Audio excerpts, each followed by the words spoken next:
Bana, shout out sana kwa kile ambacho amekifanya na Watanzania wengi tumekiona kwamba Mwamba kumbe alikuwa na ule utulivu wa kuangalia nini ambacho anakuja nacho ili Watanzania wakione na wakipokee kwa ubora zaidi.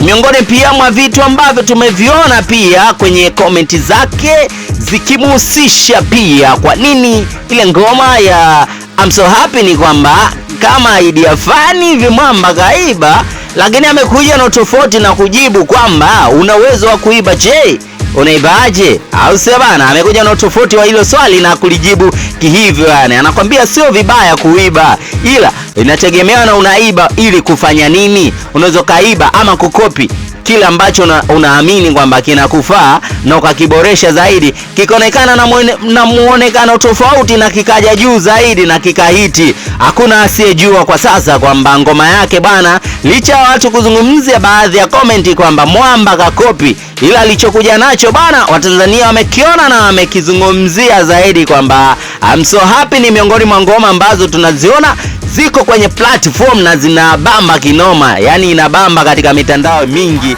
na ina trendi sana pia. Miongoni mwa komenti ambazo wamezungumza ni kwamba unaweza kaiba afu ukakifanya kitu kizuri kikaonekana kwamba kitu kiko vizuri zaidi. Video bana, clip ikimhusisha pia kwamba kuna kipande ambacho amekiiba kupitia kwa msanii mkubwa, au sio bana? Tukimzungumzia Bruno, miongoni mwa vitu ambavyo tunaona kwenye ngoma ya Bruno na ngoma ya I'm so happy ni kwamba kwenye ile clip kidogo kama Mwamba kweli alikuja na wizi fani amekopi, lakini amekuja na utofauti wake fani hivi, au sio bana? Na tumeona kile ambacho amekifanya kimekuwa ni hot na hit sana, ambacho kile ambacho Watanzania wanaamini kwamba huyu Mwamba kweli kuna vitu anaiba, lakini anakuja na uboreshaji na ubora zaidi wa kile ambacho anakifanya. Au sio?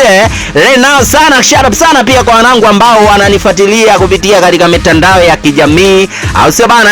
Ikihusika pia wanangu wengi sana, wanangu pia wa Tanga, au sio? Wanangu pia wa Singida, wanangu pia wa Mwanza, Shinyanga, Mbeya. Nao tuna wasoma kinoma noma. Au sio bana?